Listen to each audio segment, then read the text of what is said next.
자, 오늘 수업이 조금 늦게 시작되는 바람에 오늘 뭐 오래 할 수는 없겠네요. 사실 저도 오래 하는 게 그렇게 반갑지는 않아요. 왠지 알아? 왜요? 수업 준비를 더 많이 해야 되잖아요. 제가 이번 주에 조금 많이 바쁩니다. 저희 학원 다니는 친구들의 절반이 이번 주에 시험이에요. 절반도 더 넘을 거예요, 아마. 이런 거에. 거의 20명이 넘는 친구들이 이번 주가 시험이라서 오늘 직보가 하나 했고, 그리고 내일도 직보가 하나 있습니다. 이제 그러고 나왔으면, 그 예송중학교가 나와있구나. 자, 8월 말부터 시작된 저의 그 내신이 아직 끝나지 않았습니다. 이제 올해가 2주 남은 상황에서, 괴롭습니다. 여러분들도 괴롭겠죠. 자, 어쨌든 오늘 1시간 정도라도 제대로 된 알찬 수업을 좀 해보려고 하는데 계속 수업을 들었던 친구분들이라면 아마 오늘 내용들이 익숙한 시들이 좀 많을 거고 처음으로 보는 시들처럼 생각되는 친구들도 꽤 있을 거예요. 대신 오늘 보는 시들은 꼭 중요한 시들이라는 거 한번 확인해 보시면 되겠고요. 자, 지난 주말에 우리가 시의 심상에 대해서 다시 한번 정리했습니다. 자, 심상은 영어로 뭐다? 이미지. 예, 이미지고요. 자, 이미지를 나누는 기준에는 일단은 제일 먼저 나왔던 게 심상의 종류 뭐였습니까? 감각적 이미지라는 말이 나왔었습니다. 교재 몇 쪽이야? 3, 4쪽. 자, 이 말을 수업 시간에 딱 안 해주긴 했는데 감각적 이미지라는 거가 뭘 의미하느냐? 다양한 뭐가 사용되었다? 오감이 사용됐다 그러면 감각적이다라고 합니다. 그래서 시가 감각적이다라면 무슨 뜻이야? 다양한 오감이 사용되었다. 혹은 뭐 공감각이 사용되었다. 이런 식으로 해석하시면 돼요. 그러니까 이걸 모르는 친구들은 뭐가 감각적이에요? 라고 묻는데 예, 그걸 감각적이라고 하고요. 그래서 뭐 대표적으로 나왔던 거 뭐 굳이 다 따로 설명하진 않겠습니다. 시각이 있고 청각이 있고 촉각이 있고 그때 조금 다시 생각할 건, 자, 색깔이 나오면, 색채어가 나오면 무슨 이미지? 시각적 이미지. 그 다음에 온도가 나오면 촉각적 이미지. 그 다음에 바람이 나오면 무슨 이미지? 촉각적 이미지. 바람 소리가 들리면 청각적 이미지. 예. 바람이 눈에 보이면? 시각. 예. 바람이 눈에 보이면? 바람이 눈에 보이면? 공감각적 이미지라고 했습니다. 바람이 눈에 보입니다. 그러면 바람이 시각, 그 다음에 바람은 촉각이었잖아요. 아까 촉각이 시각으로 공감각으로 되는 거라고 하는 거. 이 공감각. 더군다나 3번 학생은 그 공감각에 대해서 특히 더 잘 알아야 되지 않아요? 미래행 교과서로 공부했으니까. 기억이 나나요? 언제 공감각을 공부했는지? 딱 1년 전입니다. 사실 공감각 여기서 처음 들은 것 같습니다. 그러면 안 되는데, 자, 이 강의를 듣는 미래행 교과서로 공부한 현송, 예송, 뭐, 인송중학교도 마찬가지고, 인주중학교 마찬가지인 게, 그러면 안 되는 게 이유가 있죠. 왜 안 돼? 왜죠? 미래행 교과서로 수업한 학생들은 2학년 2학기 기말고사에 다양한 설명 방법에 데이빗 호크니의 풍덩 그리고 김호득의 아라는 그림을 예로 들어서 공감각을 배운 적이 있어요. 그건 기억납니다. 그게 공감각이었거든요. 근데 공감각을 여기서 처음 들었다라는 저런 거짓말을 저렇게 아무렇지 않게 할 수 있다라는 거. 뭐 3번 학생만 그러진 않을 거라고 생각은 되는데, 자, 공감각은 다른 감각에서 다른 감각으로 옮겨가는 거라 그랬고, 그래서 고등학교 가면 조금 더 어렵게 나온 데서 무슨 감각에서 무슨 감각으로 옮겨가는지도 나온다 그랬고, 그거 어떻게 확인한다 그랬죠? 그냥 문장. 네, 문장을 자연스럽게 만들어서 주어에서 서술어 쪽의 감각으로 넘어간다라고 해서, 그럼 달콤한 바람은 어떻게 되죠?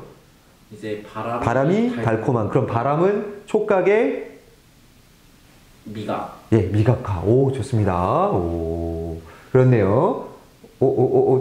바람이 촉각이잖아요. 촉각의 미각화. 예, 오, 좋습니다. 대신 그거를 헷갈리지 말 것. 밑에 나오는 복합적 이미지라는 거에 조심하라 그랬어요. 자, 3번 학생은 퍼렇고, 저는 달콤합니다. 자, 아까 얘기한 대로 파란 것과 달콤한 게 동시에 나오지만, 우리 둘이 엉겨붙는 건 상상할 수 없죠. 그쵸. 예, 달콤한 맛이 퍼렇게 엉겨붙는 건 아니고 그냥 쟤는 시퍼렇고 저는 달콤한 스윗한 뿐이에요. 자, 이렇게 전이가 일어나지 않고 감각이 여러 개만 흩어져 나온다. 그러면 걔를 뭐라 그럽니까? 복합적 이미지라고. 이게 학교 시험에서는 너무 뻔하니까 그런데 수능 시험 볼 때, 모의고사 볼 때는 얘가 공감각 속에 섞여 있습니다. 그러면 이제 헷갈리는 거죠. 감각이 2개 나왔으니까 공감각이겠네. 그냥 그러고 넘어갈 수 있는 거 조심하셔야 되고요. 자, 그 다음에 그 밖에 여러 가지 이미지들이 있었습니다. 긍정적 이미지와 부정적 이미지. 보통 긍정적 이미지와 함께 가는 것들은 밝은 것들, 그리고 부정적 이미지와 같이 가는 것들은 어두운 것들이었는데, 근데 시라는 게 꼭 그게 그렇게만 나타나진 않죠. 예, 시라는 건 그와 반대 방향으로 오히려 어둠이 긍정적인 이미지로 쓰일 때도 있습니다. 우리 지난 시간에 배웠던 슬픔이 기쁨에게 같은 경우도 그런 경우라고 보셔야겠죠. 그 다음에 상승과 하강의 이미지입니다. 자, 상승하는 것들은 주로 긍정적으로 쓰이고요. 하강하는 것들은 주로 부정적인 죽음이라든지 실패, 좌절, 저에게 익숙한 그러한 개념들이 될 거고요. 앞으로 여러분들은 상승하는 이미지만 가져갔으면 좋겠는데, 문학이라는 건 꼭 언제나 여러분들에게 지금 중학교 교과서에 나오는 문학들은 다 긍정적이고 뭔가 희망적인 메시지를 전달해주기 위해서 상승하는 것들을 긍정적으로 평가하지만, 여러분 부모님이나 저 같은 수준의 사람들이 읽는 책들을 읽다 보면 높이 올라가면 반드시 뭐 하게 돼 있습니까? 예, 떨어질 수밖에 없게 돼 있는 그런 모습들을 표현하기도 합니다. 예. 잠시만요. 제가 메시지가 왔네요.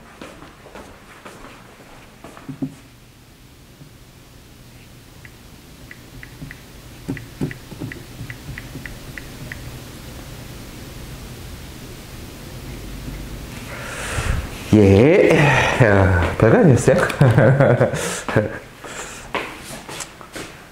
그런데 내가 지난 시간 수업 때 요거 얘기를 해주려다 만 게 하나 있는데, 상승, 하강, 이게 같이 나오는 소재들이 있어요. 어떤 게 상승과 하강이 같이 이루어집니까? 제가 화면에 안 나오고 말로만 계속 좀 하겠습니다. 상승과 하강의 이미지가 동시에 존재되는 것들이 있어요. 저 같은 문학을 공부했던 사람들이 되게 좋아하는 소재가 있거든요. 아니, 저번 시간에 있었던 것 같은데. 이거 수업 시간에 얘기는 안 했어요. 네. 이 문학이라는 소재가 이런 건데, 힌트는 이거죠.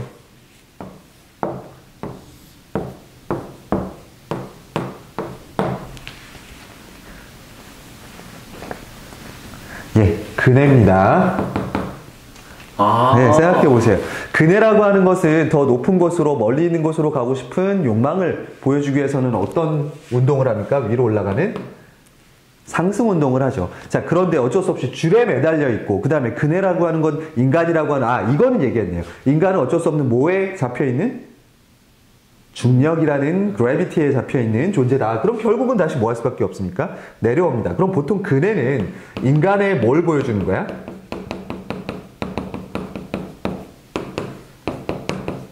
예, 인간의 어쩔 수 없는 한계점을 보여주는 소재로 자주 등장합니다. 대표적인 작품으로 나중에 여러분들 저희가 볼 기회가 있을지 모르겠는데 배워본 친구도 있죠. 네, 추천사라는 작품이 있습니다. 김춘수의 추천사.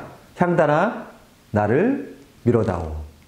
예, 춘향이가 그네를 향단이에게 밀어달라 그러면서 이 세계를 벗어나고 싶지만 결국 그네라는 그 줄에 묶여있는 한은 다시 지상으로 내려올 수밖에 없는 숙명적인 한계를 춘향전에다가 비유해놨어요. 춘향전 역시 어때요? 어떤 신분적인 한계를 뛰어넘는 사랑을 하고 싶지만 그렇다고 완전히 그 사회를 벗어날 수 없는 운명의 한계 같은 것들을 표현해낸 시들이 있습니다. 이런 소재들 생각해보면 있어요. 또 뭐도 있냐면 이런 것도 있어요. 연? 예, 연도 그렇죠. 연을 올라가는 상승, 더 높은 곳으로 올라가고 싶지만 뭐에 묶여 있습니까? 예, 줄이라는 것에 묶여 있죠. 예, 그래서 예, 줄. 그래서 이 연이라는 소재에 대한 상징성은 아마 천재 노 교과서를 공부한 학생이라면 3학년 1학기 때 연이라는 이청준의 소설을 통해서 연이 인간의 욕망을 표현한다, 혹은 자유를 향해서 날아간다라는 느낌을 받으실 수 있을 겁니다. 또 있어요. 어떤 뭐 있습니까? 비행기요. 비행기는 왜요?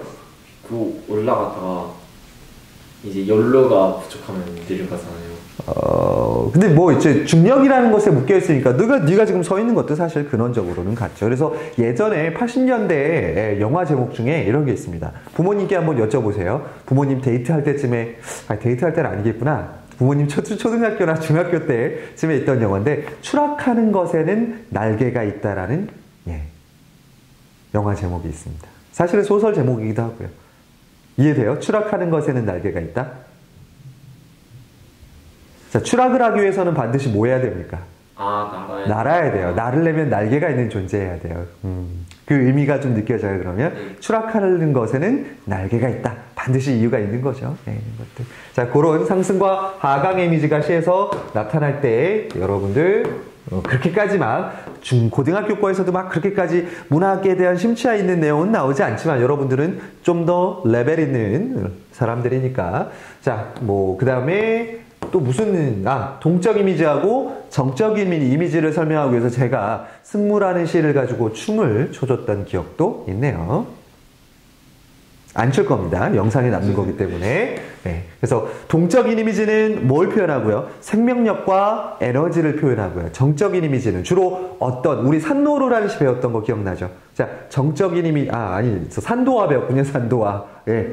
예. 정적인 이미지는 밖에서 뭐 하는 이미지야? 그 있는 대상을 바라보는 것 쪽에서 주로 많이 쓰는 게 정적인 이미지가 되겠습니다. 그리고 정적인 이미지와 동적인 이미지는 항상 주로 어울려서 쓰이게 되면 좀 더 시너지 있게, 특히 정적이었다가 동적으로 변환됐다가 정적으로 전환되는 어떤 그 시점에서 마치 영상을 찍는 듯한 느낌으로 표현되는 경우가 많다라는 것까지 기억하시면 좋겠습니다.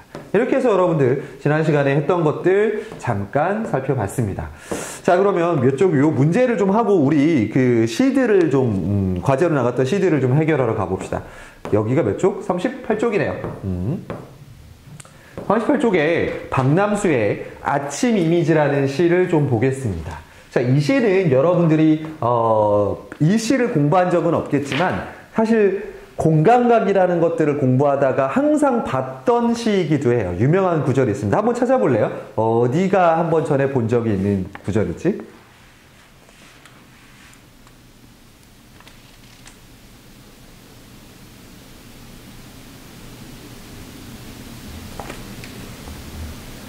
어둠은 아니에요. 아니에요? 아니야!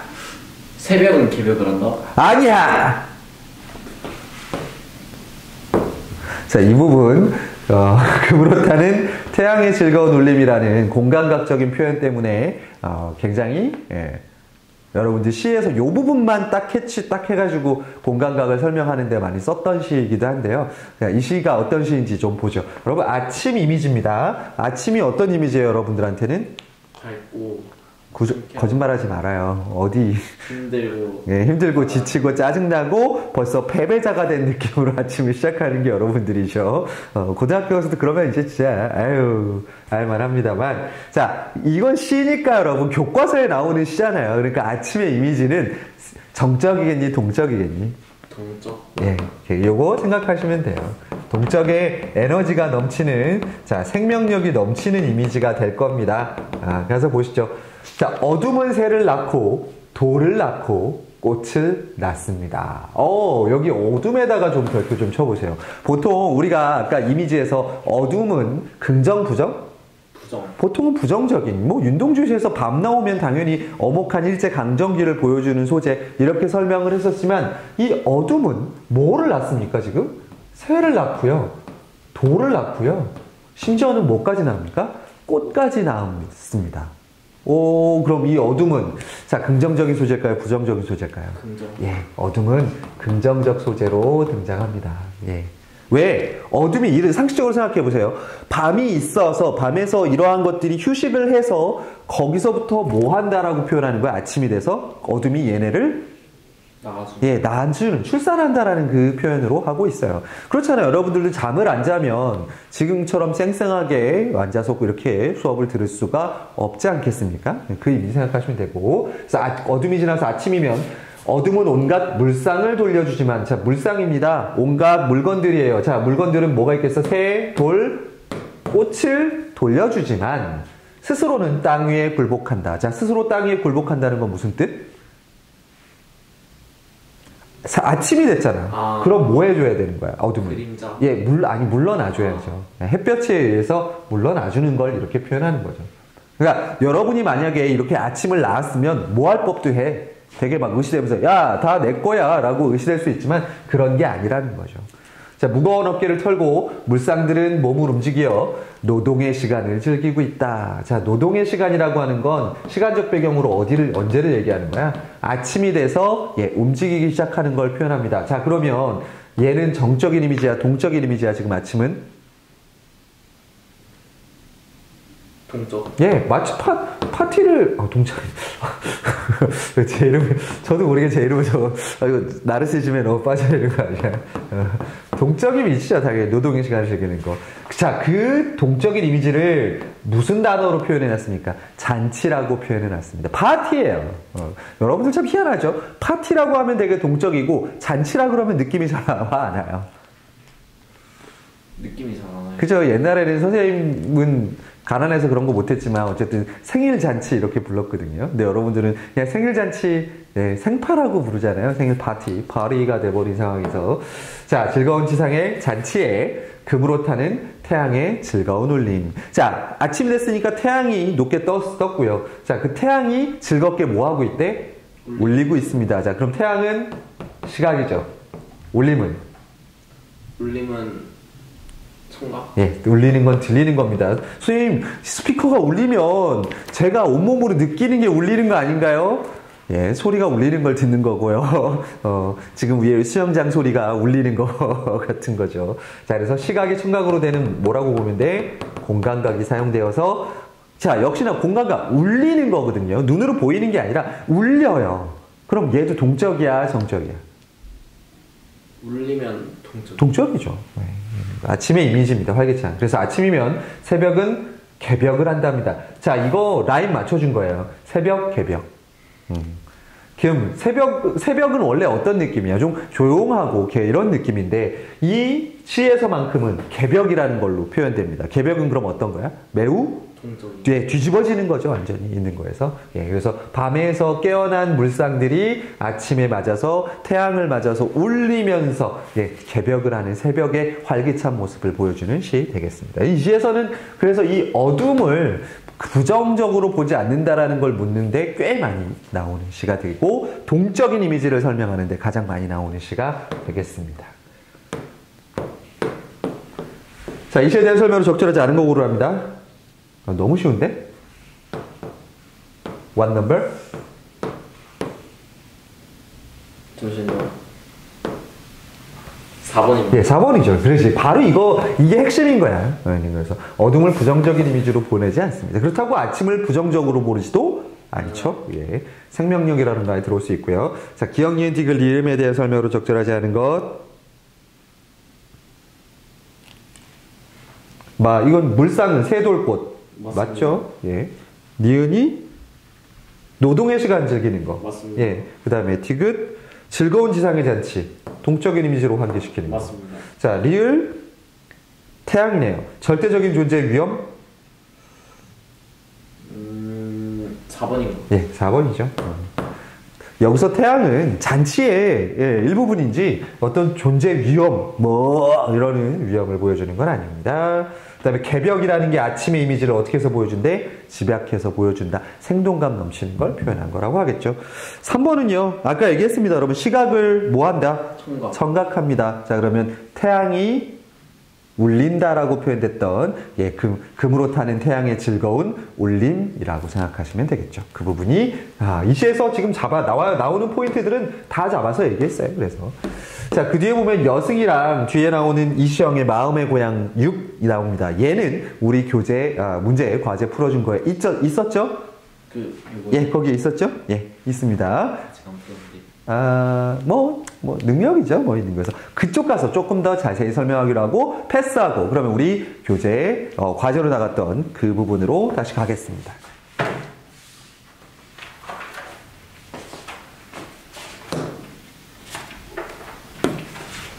지난 시간에 저희가 어디까지 했냐면,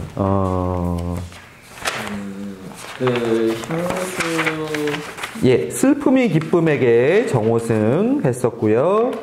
그 다음에 모란이 피기까지 유미주의 했었고요. 그 다음에 예, 산도화에서 어떻게 그 짧은 시에서 정적인 이미지로 그러한 모습들을 그리고 관조적인 느낌으로 표현해내는가 같은 것들을 했었고요.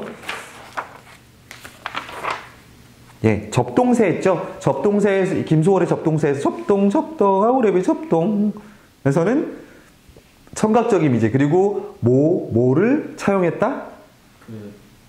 접동세 설화라는 것을 차용해서 개인적인 이야기에서 어디로? 민족의 이야기로 넘어간다. 그래서 그 누나는 누구를 대신한다? 접동세 설화에서, 접동세라는 시에서 조선의 지식인들이라고 얘기했죠. 예, 그래서 그 9오랩이라고 하는 건 조선의 핍박받는 식민지인들을 이야기하는 거고, 그들을 이끌지 못하고 울 수밖에 없는 안타까움을 보여주는 시가 접동세, 김소월의 접동세라고 했고요.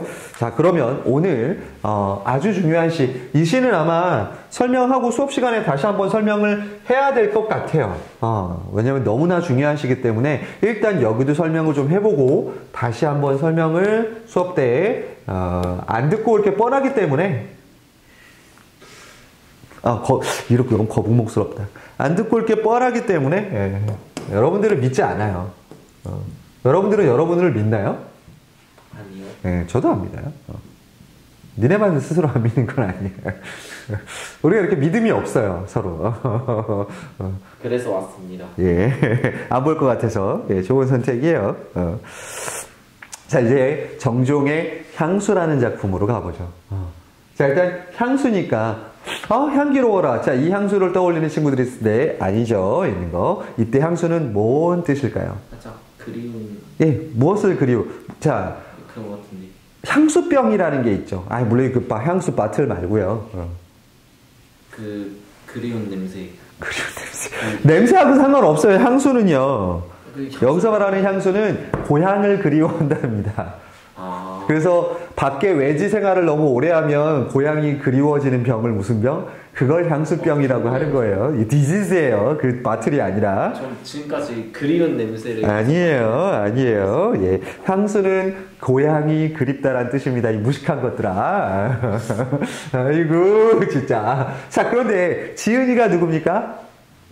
정지용입니다. 정지용 이제 익숙해졌죠. 이 사람 시가 정말 많이 나오는구나. 지금까지 우리가 보면 많이 나오는 작가들 보면 정지용이 있고 또 빡빡이 김소월 있고요. 그 다음에 그리고 한용운 것도 있고요. 그 다음에 백석이 있고요. 또 누가 있지? 윤동주 거 있고요. 자, 일단 5명은 먹고 들어가셔야 돼요. 어떻게든. 자, 정지용은 별명 잘 알고 있잖아요. 뭐야?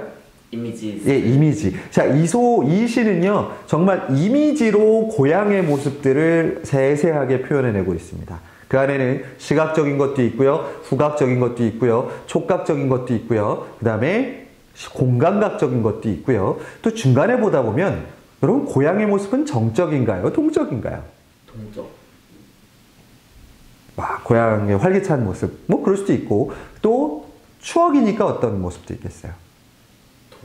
정적인 것들도 있겠죠. 예, 있는 거. 여러 가지가 다 섞여 있습니다. 자, 근데 이 시를 읽을 때 여러분 정말 주의할 점이 있습니다. 이 시가 1930년대, 조선? 식민지 시절에 고향을 떠올리는 모습이긴 할 텐데, 자, 그러면 여기에는 고향을 부정적으로 묘사하는 부분이 있을까요? 없을까요? 당연히 그리워하니까 없지 않을까요? 예, 그 마음을 잊으시면 안 됩니다. 왜냐하면 우리가 이제 고등학교 1학년 가게 되면 뭐 바뀌는 교과서에 아직 확인은 안 했지만 지금의 기존에 있는 교과서에서는요, 고향을 어떻게 바라보는가를 비교하는 시들이 연달아 나오기도 해요. 아니면 정지용의 고향이 나오면 그 고향의 외부 지문으로 선생님들이 고향에 대한 다른 관점을 갖고 있는 걸 보여주기도 할 겁니다. 자, 당장 우리 지난 시간에 했던 정지용만 해도 정지용의 또 다른 고향이라는 작품이 있어요. 얘는 향수잖아요. 고향. 지난번 기억나요? 지난 시간 우리 수업 시간에 했던 거. 고향에 돌아와도 그리던 고향은 아니러뇨. 뻐꾸기 덕동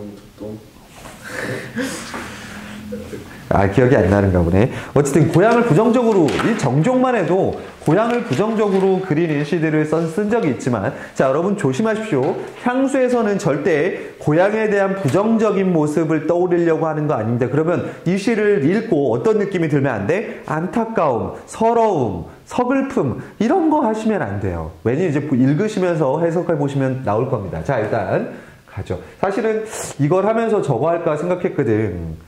뭐라 그러지? 영상을 틀어줄까 했거든. 노래가 있어요. 넓은 벌 동쪽 끝으로 옛 이야기 지줄대는 실개천이 위돌아 나가고. 아니, 진짜, 이게 가수랑 성악하시는 분이랑 같이 해서 부른 노래가 있어요. 이거 유튜브에 저작권 때문에 제가 더는 못 부르고요. 제사 못 부르고, 수업 시간에 한번 불러볼까? 안 불러. 자, 가봅시다. 넓은 벌 동쪽 끝으로 옛 이야기 지줄대는 실개천이 실 휘돌아 나가고. 자, 그러면 여기서도 이미 공감각이 나옵니다. 실개천이 뭐 하고 있어요? 지줄대고 있어요. 자, 실개 휘돌아 나가는 실개천이니까 얘는 무슨 의미지? 시각이 지줄됩니다. 선생님, 근데 실개천이 뭐예요? 개울이요. 작은 개울 얘기하죠. 작은 개울이 지줄됩니다. 그럼 시각이 청각으로 지나가는 공간각이에요. 그러니까 이 구불구불하게 가는 이 작은 그 개울이 뭔가 옛 이야기를 제줄제줄 대면서 흘러가고 있는 거예요. 벌써 정겹죠? 있는 거예요. 휘돌아 나가고 얼룩배기 황소가, 황소가 나옵니다. 자, 개울이 있고요. 황소가 있어요. 자, 고향이 어떤 모습입니까? 멀리서 바라보는 평화로운 모습. 평화로운 모습이 드러나죠. 얼룩배기 황소가 해설피 금빛 게으른 울음입니다. 자, 해설피는 뭐라고 되어 있습니까? 슬픈 느낌이 듭니다. 서정적인 느낌이 줘요. 자, 이거 방언이라는 거. 자, 방언이면, 자, 고등학교 가서 튀어나오셔야 됩니다. 방언이면 어떤 느낌을 줍니까? 향토적인 느낌을 줍니다. 시골스러운 느낌을 주시는 거. 안 그래요? 제가 LA 출신이잖아요. 근데 이제 가끔, 전생에 충청도에 살았던 그런 기억들이 막 떠올라요. 그래서, 사는데, 저쪽 충청도 대전 쪽으로 가게 되면, 몰라요. 그래요. 이런 좀 촌스러운데요. 제가 기억나는 그런 동네의 그 사투리는요, 그렇지 않고, 같은 충청도지만, 기억나는겨? 모르는겨? 대답을 해요. 할겨 말겨. 그렇게 말했어요. 제가 기억나는 그쪽은 그런 식으로 좀 씁니다. 저희 이미지랑 안 맞죠? 네. 자, 어쨌든 향토적인 느낌을 주면서 금빛 게으른 울음을 옵니다. 자, 얼룩배기 황소가 금빛 게으른 울음을 옵니다. 이것도 뭐야? 역설? 공감각이에요. 뭐 역설이 어디시죠? 이게 역설이야. 울음이 게으를 수가. 울음이 무슨 색인 거야? 금빛인 거지. 그럼 얘는 청각이 시각으로 변하는 거죠. 정말 공감각에다가 지금, 그러니까 보세요. 실개천이 막 옛 이야기를 하고 지나가고요. 황소가 우는데 그 황소의 우는 그 울음이 이 해설피니까 노을이 지면서 어떻게 되는 거야? 금빛으로 막 퍼져나가고 있는 거예요. 아주 평화로운 고향의 모습입니다. 자, 그리고 중요한 거 나옵니다. 그곳이 차마 꾸멘드리칠리야. 이 문장만 어디서 봤어요? 그곳이 차마 꾸멘드리칠리야. 자, 이게 여기만 나오는 게 아니라요. 2년 뒤에도 나오고 3년 뒤에 나오고 즉 우리가 지난번 고려가요에서 얘기했던 뭡니까? 이게 후렴이 되는 거죠. 예. 자, 후렴이 나오면 일단 구조적으로 뭐와 뭐를 나눠주는 기능을 합니까? 그 연과 연. 예, 연과 연을 나눠주는 기능을 하고요. 또 당연히 뭐가 만들어지겠어요? 예, 운율이 반복되니까 운율이 만들어지고요. 또 하나, 자, 이 시에서의 필수 아이템 하나 갑니다. 하나 더. 자, 같은 내용이 뭐 하고 있어요? 반복돼. 자, 근데 어떤 내용이 반복되는지 보세요. 그곳이 차마 쿠멘드 리칠리아, 이거 무슨 법? 서리법이죠. 잊히지 않을 거예요. 않을 건데 잊힐리아라고 지금 물어보고 있죠. 그러니까 이거 무슨 뜻이겠어요? 잊힌다, 안 잊힌다는 거. 안 잊힐 거라는 걸 뭐 하고 있어? 강조하는 거죠. 그리움이 강조가 돼요. 계속 이 내용을 얘기하면서. 자, 1년 내만 해도 지금 막 팡팡 터집니다. 지금 얘기들이. 자, 2년 갑니다. 질화로에 제가 식어지면. 자, 질화로에 동그라미 치시고요. 자, 화로예요. 화로가 뭐야? 불 타는. 예, 난로 같은 거에다가 예전에 이제 방에다가 불을 태울 수는 없으니까 타다만 숯을 넣어가지고 그걸로 방을 따뜻하게 데피는 거죠. 제가 나이가 들었다고 이제 아는 게 저는 외할머니 집 가면 화로가 있었어요. 네, 있었습니다. 거기에 이제 고구마 같은 것도 안에 넣어 먹고, 진짜로 무슨 한국정전 때가 아니에요. 제가 그렇게 오래된 세대가 아니에요. 그렇게 했던 거가 기억이 납니다. 지라로에 제가, 그러면 여기서 알 수 있는 거. 화로가 방 안에 있다라는 건 계절적 배경이 언제라는 거예요? 겨울? 예, 겨울인 거죠. 네.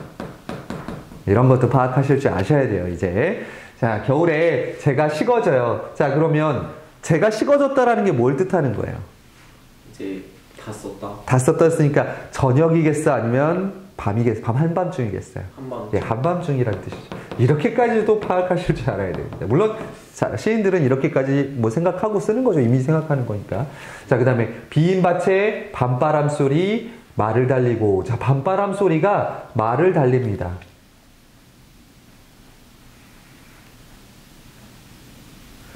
자, 여기서도 뭐가 나타나요? 여기서도 공감각이죠. 자, 이거 어떻게 돼, 그러면? 밤바람의 소리가 말처럼 달리는 거죠. 자, 그러면 청각이 시각으로 공감.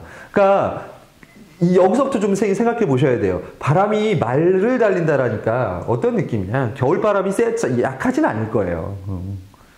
자, 엷은 졸음에 겨우 늙으신 아버지가 집베개를, 자, 집베개 같은 것도 우리 뭘 느끼게 해줘요? 예. 왜? 베개가 여러분 같으면 집 안에 짚을 넣어가지고 만든 베개 비겠어요? 아니죠. 예. 거기 도다 고이시는 곳. 아버지가 이러고. 자, 그러면 이거 장면을 오해하시면 안 되는 게, 자, 이 사람은 고향을 떠올리면서 제일 먼저 누구를 지금 이연에서는 누구를 떠올리고 있습니까? 아버지를 그리워하는 거예요. 자, 아버지를 그리워하는데, 아버지가 지금 이 추운 겨울에 거기 조심해 주세요. 뺄 때. 예. 오자마자 지금 책을 꺼내는 게 아니라 충전기를 아니 그거 떨어뜨릴 수 있으니까 조심하시라. 카메라 200만 원짜리입니다. 의무적으로 저래서 뭐 학원 1년 더 다니려고 학원비 내고 이런 거에서 아이디어는 좋았어 이런 거. 이거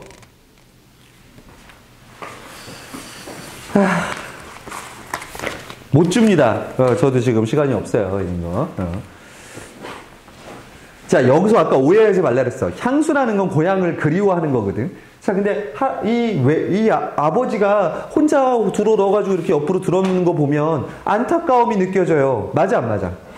맞아요. 아니라고요. 너 약간 분명히 얘기했어. 향수에서는 절대 고향에 대한 부정적인 서러움이나 이런 것들 느껴져 안 느껴진다? 아니 그냥 아버지의 모습을 떠올린 것 뿐이라니까. 근데 생각해보면 저 혼자 읽을 때도 되게 안타깝다. 아니라고요. 자, 조심하셔야 됩니다. 향수라는 시는요 절대 아버지가 혼자서 들어눕는다고 아우 안타까워져 호랩이 이런 감정으로 읽으시면 안 된다고요. 그냥 아버지의 모습이 그리운 것 뿐이에요. 아버지. What you say? 자, 그 다음에 역시나 그곳이 차마 꼬맨드리칠리아라고 반복하죠.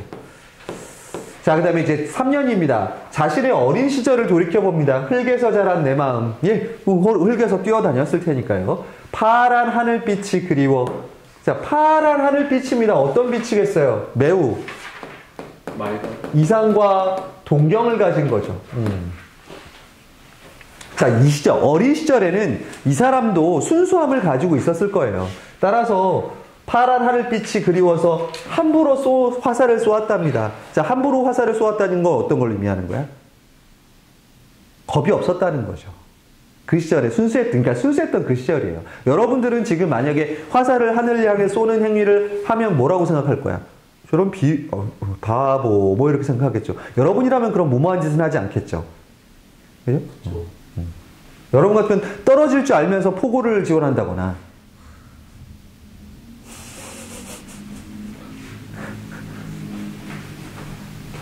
자, 다음. 자, 그래서 풀서 미술의 하음추름 휘적시던 것.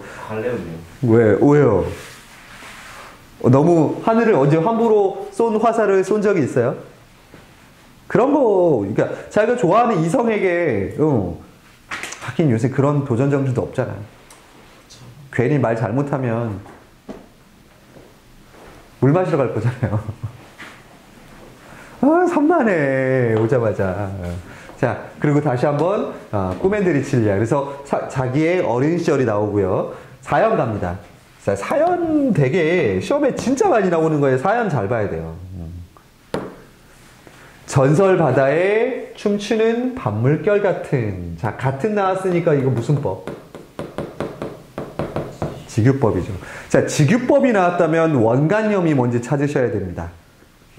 자, 원관념과 보조관념을 좀 찾아보죠. 자, 밤물결 같은이니까 밤물결은 원관념이야, 보조관념이야? 보조관념이겠죠. 검은 귀밑머리 날리는 어린 누이와. 그럼 밤물결 같은 검은 귀밑머리가 될 거예요. 자, 귀밑머리가 뭐예요? 귀 밑에 있는 그러니까 여러분 이 귀밑머리를 귀 밑에 뭐 이렇게 나와 있는 이걸로 생각하시면 안 되고요. 옛날 여고생 머리 생각하시면 돼요. 머리를 따가지고 이렇게 되는 거죠. 그러면 귀밑머리는 어떤 걸 얘기하냐면 머리를 이렇게 따는 걸 얘기합니다. 여학생들이. 자, 자기 누이가 귀밑머리를 날리면서 가는데요. 이 머리가 마치 뭐에다 비유한 거야? 여러분 밤물결 보면 이렇게 돼 있잖아요. 이 모습을 원관념을 이 보조관념에다가 지금 밤물결이라는 거에 비유했어요. 왜? 누이의 머리카락은 어떤 색깔일 거야? 검정색일 거야. 그럼 밤물결이 어때? 검정색이죠. 자, 이 느낌 정적이니 동적이니?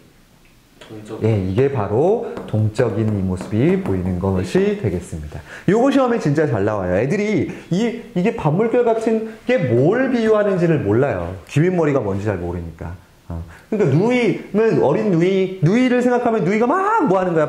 막 이러고 있는 것 같은 느낌. 그 다음에 아무렇지도 않고 예쁠 것도 없는 사철 발벗은 아내입니다. 따가운 햇살을 등에 지고 이삭 줍던 곳. 자, 여기서 알 수 있는 건요. 사철 발벗고 농사일을 했기 때문에 이 집의 형편이 어땠을 거라는 거 정도만 생각해? 가난했다라는 거는 알 수 있어요. 자, 근데 여기서 매우 주의할 거 나갑니다. 주의갑니다. 아까 얘기했지만 절대 이 시에서 고향에 대한 부정적인 감정들을 떠올리시면 안 된다고 했는데 이 부분에서는 진짜로 오해하기 쉬워요. 뭐라고 오해하기 쉬워요? 아내를 고생시켜서 미안하다라는 감정을 느끼는데 절대 그러시면 안 됩니다. 그냥 이것도 하나의 고향의 모습일 뿐이야. 그 당시에는 다 그렇게 밭에서 일했어. 저 당시에 누가 옷 차려입고 밭에 가서 일했겠어요. 이것도 오해하시면 안 돼요. 이것도 그냥 누이의 모습 그리고 아내의 모습을 그리워하는 것뿐입니다. 그 시절의 그 모습들을. 절대 아내에게 미안한 감정이나 혹은 고달픈 삶의 현실을 보여준다 이런 식으로 생각하시면 안 됩니다. 선생님, 그럼 전설은 뭐예요? 전설 바다에 뭐 어디 있겠죠? 전설적인 바다. 그냥 진짜 그 전설에 말하는 거예요? 아니면 어쩔 수 없고요. 전설?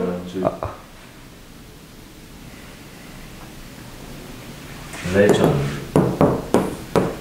그리고 마지막 5년 갑니다. 자, 지금 1년서부터 한번 정리해봐요. 1년은 멀리서 본 고향의 평화로운 모습. 거기에 뭐가 있었어? 실개천이 지저귀면서 갔고요. 그 다음에 황소가 금빛 울음을 울었고요. 2년에서는 아버지가 그 겨울바람 소리 들으면서 옆으로 누우셨고요. 3년에서는 자신의 겁없던 어린 시절의 모습, 4연에서는 누이와 아내의 모습이 생동감 있게 표현되어 있는 모습이었습니다. 자, 이제 마지막 5연은 그러면 그 모습이 다 어디로? 하나로 응축돼야 되겠죠. 그래서 갑니다. 하늘에는 성금별, 자, 듬성듬성 떠 있고요. 알 수도 없는 모래성으로 발을 옮깁니다. 분위기가 어때요?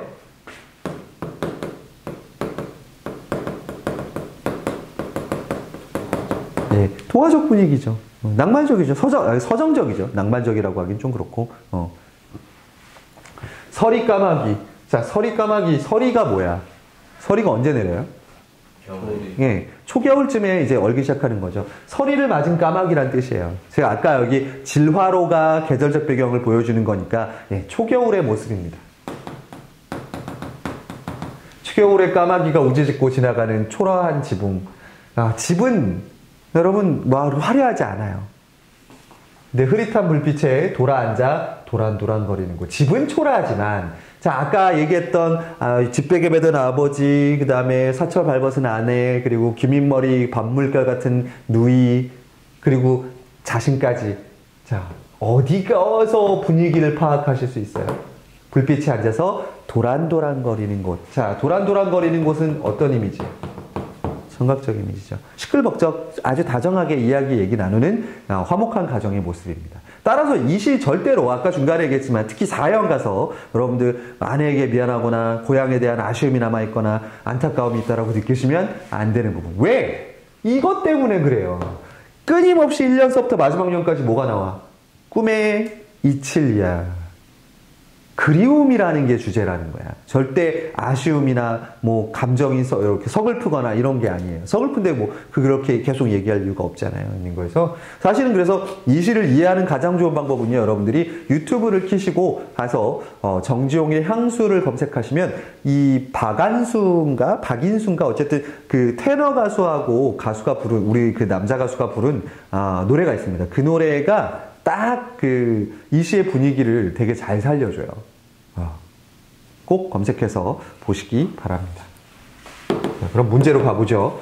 자, 누가 봐도 진짜 이 시는 정지용의 딱 그런 느낌, 이런 게 많이 나옵니다.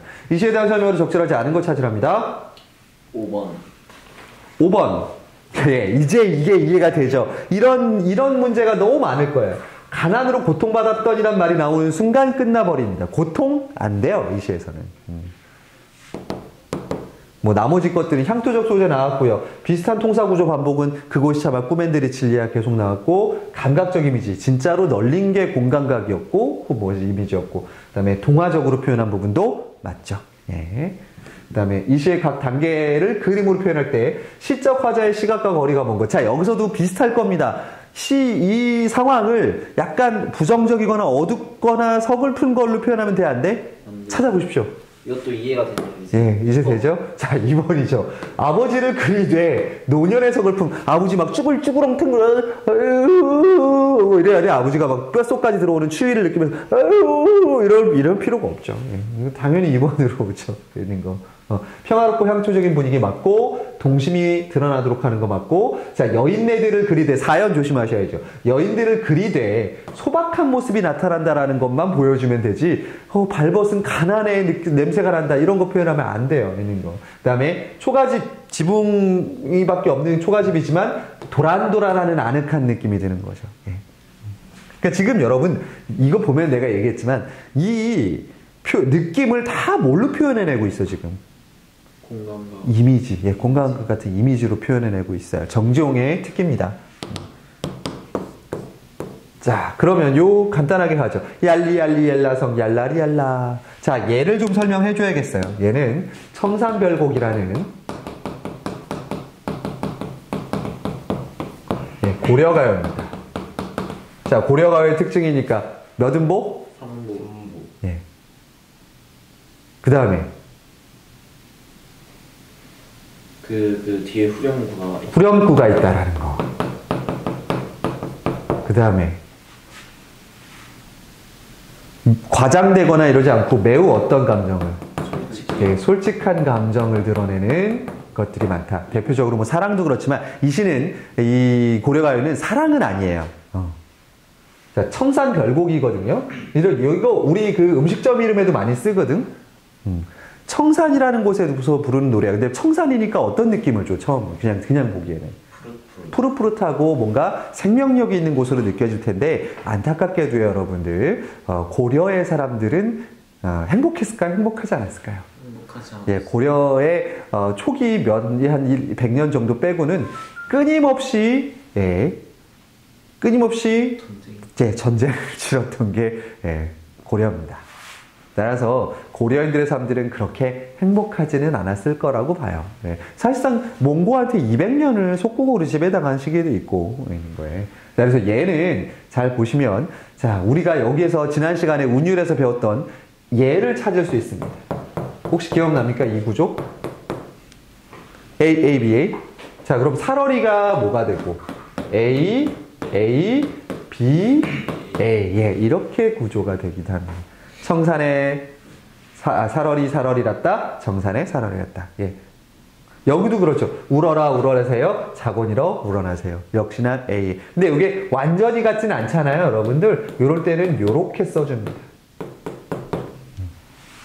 어차피 여러분들 구조를 이해하면 되니까. 자, 살얼이랍다. 무슨 뜻이겠습니까? 살겠노라. 어디에서 살겠노라? 청산에 살겠노라. 자, 일단 청산에 살겠다라는 의지를 드러냅니다. 그 다음에 머루랑 다래랑 먹고, 자, 화려한 음식이 아니죠. 그냥 자연에 있는 걸 따서 먹고 청산에 살얼이랐다 얘기합니다. 그러면 이 청산은 어떤 공간이겠어? 내가 동경과 이상의 공간이 될 겁니다. 그리고 거기에 살고 싶다라는 의미를 포함하고 있습니다. 자, 근데 이상적인 공간에 살고 싶은 마음은 두 가지일 거예요. 어떤 진정한 깨달음을 얻어서 저기 살 수도 있지만, 현실이 뭐하기 때문에 도망가고 싶은 마음일 거예요. 현실이 정말 고통스러워서 저기로 가고 싶었어요. 이 모양이 보여. 보이라고 한 건데.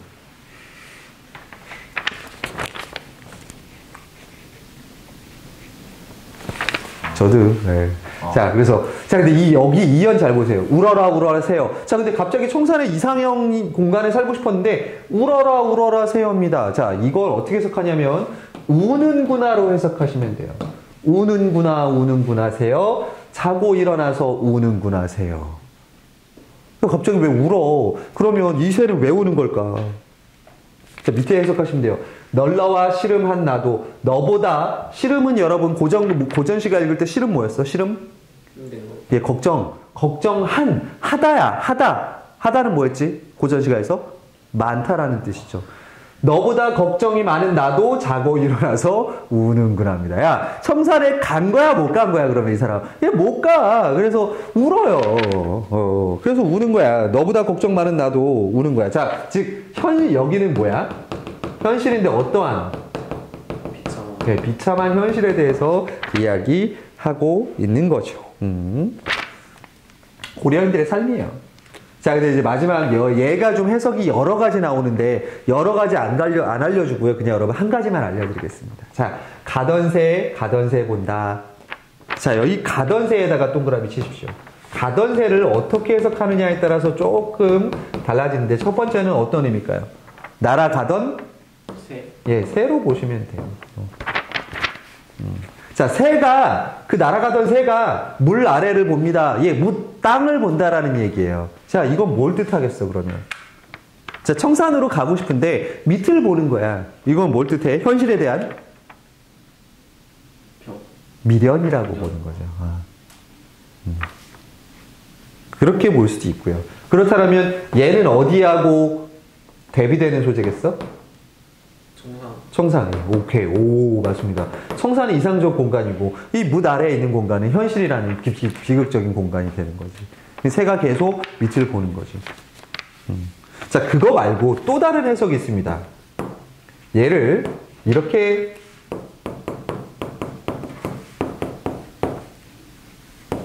갈던 새로 보시면 돼요. 이때 새는 뭐냐면 밭고랑을 얘기합니다. 밭고랑. 그러면 뭐 하는 거야? 밭을 갈던 밭 갈던 데를 보고 있는 거야. 자, 그러면 이렇게 될 경우 이 시의 화자가 누구라고 볼 수 있겠니? 농부. 예, 농민이에요. 농민이 화자가 될 수밖에 없어요. 당연히 고려 때니까 이 농민이 일 가능성이 더 높을 수 있을 것 같아요. 그래서 왜냐하면 밑에 뭐가 나오냐면 익 묻은 장글란 가지고, 자, 익 묻은 장글란이 뭐냐면 이끼 묻은 쟁기라고 보시면 돼요. 그러니까 농기구를 보는 거야. 이끼 묻은 연장. 예. 그러면 이 이끼 묻은 쟁기, 이끼가 묻었다는 건 지금 농사를 지었다는 거야, 못 지었다는 거야? 지었다. 그 이끼가 묻어 있겠니 그러면? 농사를 못 짓고 뭐 할 수밖에 없는 운명인 거야, 여기를. 떠날 수밖에 없는 거예요. 그래서 농민인데 농토를 뭐 한 농민이겠어? 뺏기고 옮겨가야 되는. 왜 몽골이 침입해 올 수도 있고 전쟁이 날 수도 있고 아니면 뭐 농토가 없으니까 어떻게 또 계속 옮겨 다녀야 되고 뭐 이럴 수 있는 유랑민들의 비극적인 삶 같은 거를 보여준다라고 해석하는 것도 괜찮겠습니다. 이걸 여러분 하나의 방법만 해석해 봅시다. 자, 고려의 화자는 누구? 고려의 누구로 보겠다? 유랑민으로 보겠다. 자, 그래서 나는 청산이라는 곳에 살고 싶은 마음을 노래해. 그런데 가지 못하는 슬픔, 현실에 대한 아픔 때문에 지금 울고 있어요. 새를 보면서. 그래서 밭 갈던 걸 보면서 결국 여기서 농사를 못 짓고 뭐 해야 되는 거야? 떠나야 되는 아픔을 이야기할 수 있는 거죠. 이렇게 해석하는 경우가 일반적인 해석입니다. 그게 청산별곡. 니네가 생각했던 막 청산별곡, 막 음식점 이름이 막 청산별곡 막 이런, 무슨 별곡이지? 아니야, 그런 게 있으니까. 자, 그러면 공통점. 아까 후렴구의 공통점입니다. 여러분, 고려가요의 후렴구는 해석한다, 안 한다? 안 한다. 그냥 뭐만 살려준다? 은율 살려주고, 흥을 돋구고, 그 다음에 분연이라 그래서 절의 형식적인 형태만 나눠준다. 그럼 답 몇 번? 4번. 답은 4번이죠. 예. 형태적인 안정감 주고 통일감을 부여해주는 운율을 주는 효과만 주게 돼 있습니다. 얘를 해석하진 않을 겁니다. 어렵죠, 청산별곡. 여기 나오죠, 청산별곡. 현실에서 벗어나 청산, 바다에 살기를 바라지만 현실의 문제에 부딪혀 찬염할 수밖에 없는 고려시대 민중들의 안타까운 비극적인 삶이 드러난다라고 돼 있는 거죠. 그런 걸로 생각하시지 마세요. 이상형에 가고 싶은 사람들의 욕망 이런 걸로 표현하시면 안 됩니다. 안 쉬어요. 네? 예, 안 쉬어요. 온 지 얼마나 되셨다고 쉬시나요? 아, 저를 걱정해 주시는 거예요, 혹시? 네, 걱정합니다. 우리 아까 한 20분쯤 시작했나? 네가 20분에 왔나? 네. 왜요? 굳이. 잠깐, 저거 플레이 타임을 보면 되죠. 얼마나 했는지.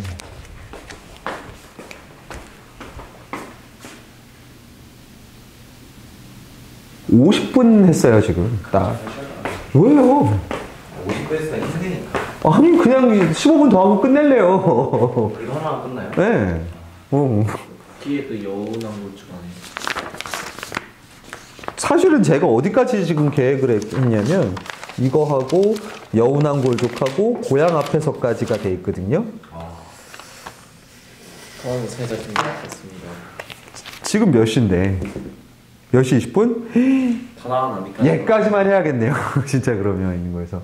자, 바다와 나비 김기림입니다. 얘는 지난 여름방학 때 저하고 현대시특강 했던 친구들은 배웠던 시이기도 해요.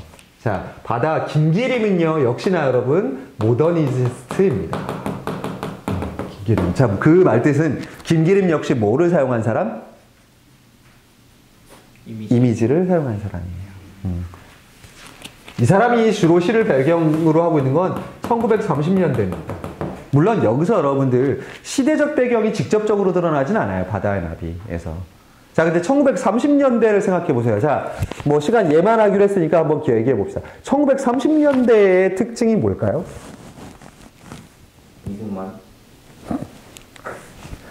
진짜 이름 불러버린다. 박제시켜버린다. 유튜브에 영원히 박제시켜버린다. 안 그래요? 13번 학생? 또 번호 매기지 말고. 12번입니다. 1930년대. 자, 니네 다 기억나겠지만, 운수 좋은 날이 몇 년도인지 혹시 기억나요? 몇 년 된 줄 알아요? 소설, 운수 좋은 날. 1800년대. 조선시대 그 등이 아직 그러면? 1920년대. 맞아요. 1920년대였습니다. 그때 인력거라는 게 시대적 상황을 보여주는 소재라고 얘기했었어요.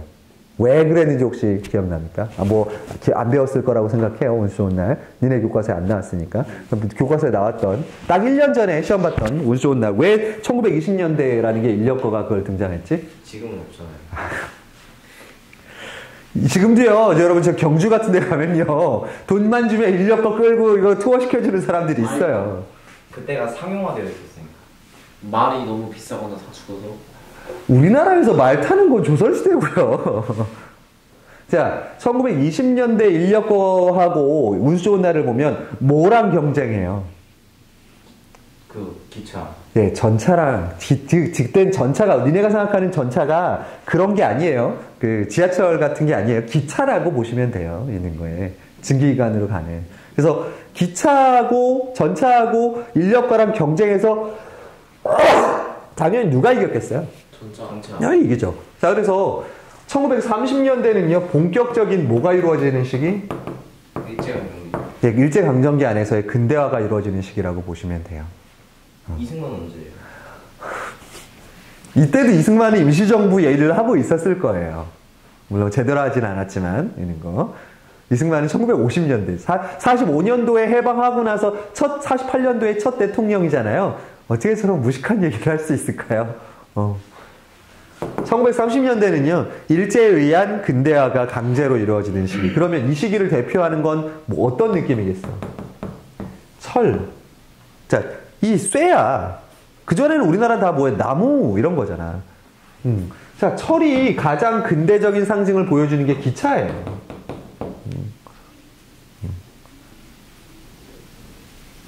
뭐, 이 시가 그런 느낌을 주진 않을 거예요. 근데 여러분, 이 1930년대 이 시를 이해하려면 요거 좀 알아야 돼요.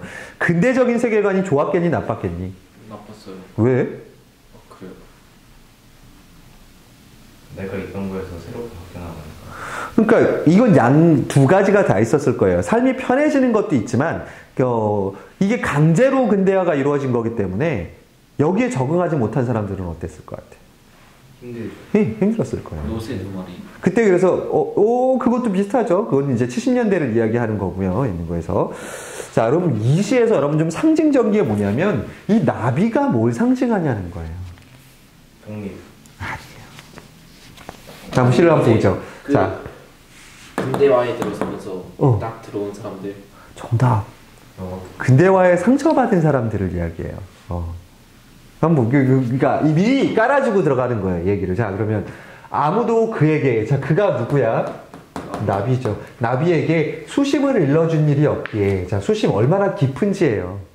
그러면 얘는 얼마나 깊은지 뭘 얘기하는 거야? 현실이죠. 자, 그러면 근대화의 현실은 순수할까요? 아니면 되게 냉정할까요? 냉정하겠죠. 그 현실을 얘기하는 거예요. 일러준 일이 없어요. 그래. 왜? 이 사람은 막 세상에 나온 사람이야. 근대화가 뭔지, 세상이 얼마나 빨리 돌아가는지를 몰라. 자, 그래서 흰나비는, 자, 나비인데 무슨 색 나비입니까? 예, 뭐를 더해요, 지금?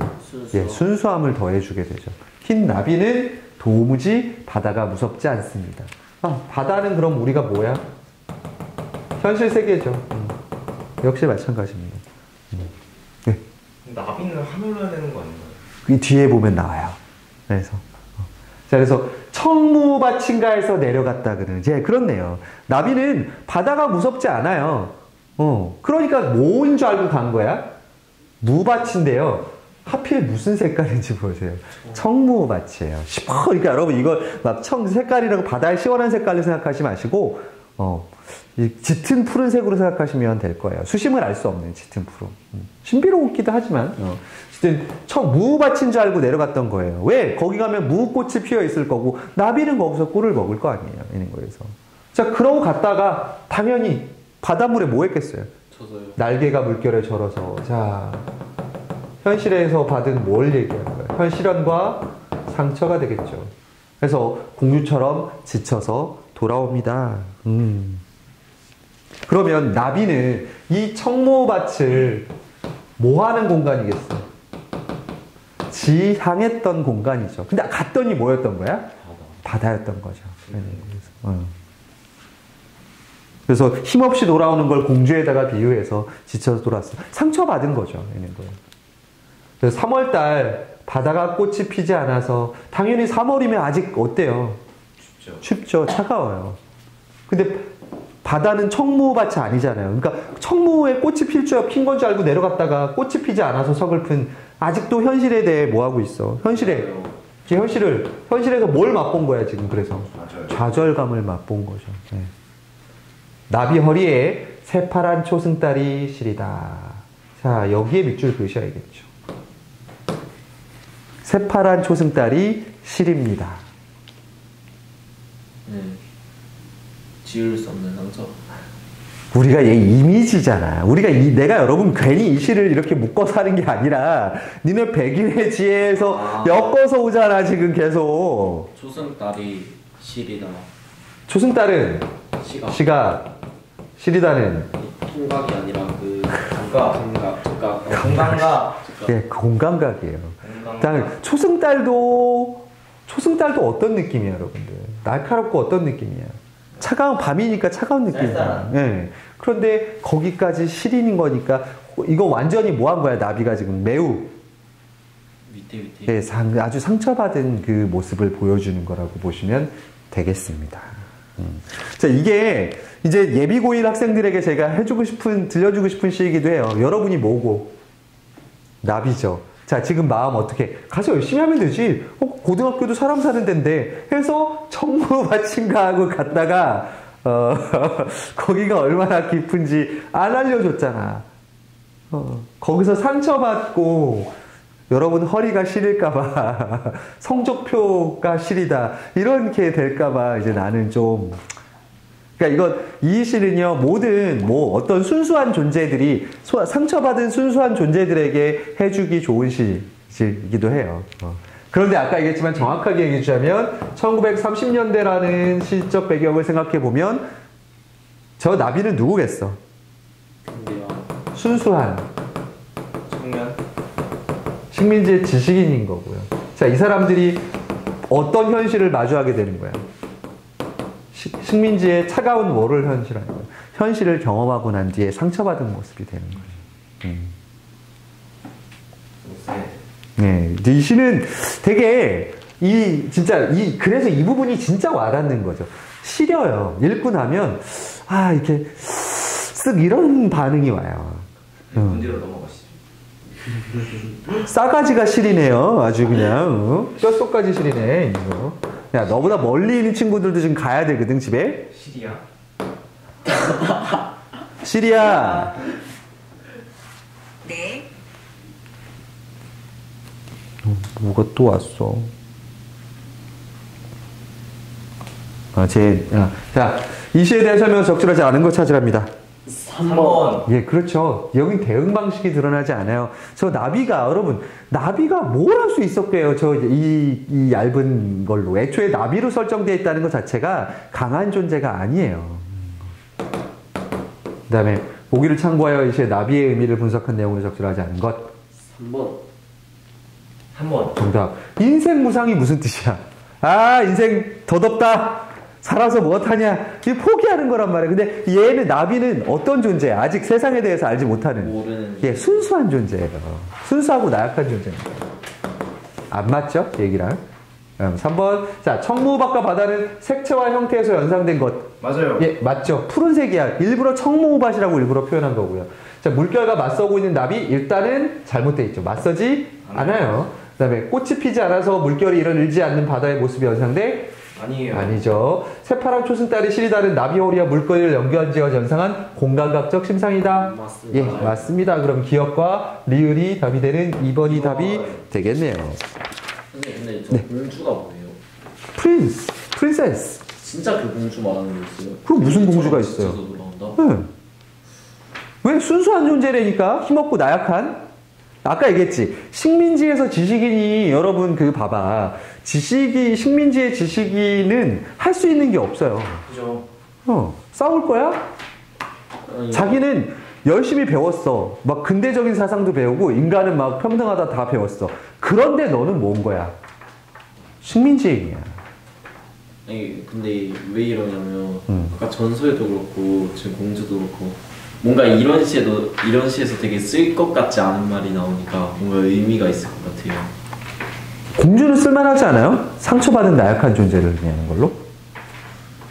그런데 뭔가 살짝 공주는 현대적인 느낌이어서. 공주가 왜 현대적인 느낌이야? 야, 느낌이 야, 지금 우리나라에 공주 있어요? 있어요. 위험한 발언 하게 하지 마세요. 말은 참하겠습니다. 예. 내가, 그분은 왕비 쪽에 가깝지 않아요? 딸이 없나? 급하게 수업 마무리를 해야 될 것 같습니다. 이거에 오늘 그 직보를 왔다가 1학년 학생이 제가 옆에 가서 설명을 해주니까 선생님에게서는 참 좋은 냄새가 나요. 를 얘기하더라고요. 자, 여러분들도 누군가에게 좋은 냄새를 풍길 수 있는 그런 사람이 되고 이번 주말에 수업 때 보겠습니다. 자, 여기까지. 페브리즈는 어려워. 30명.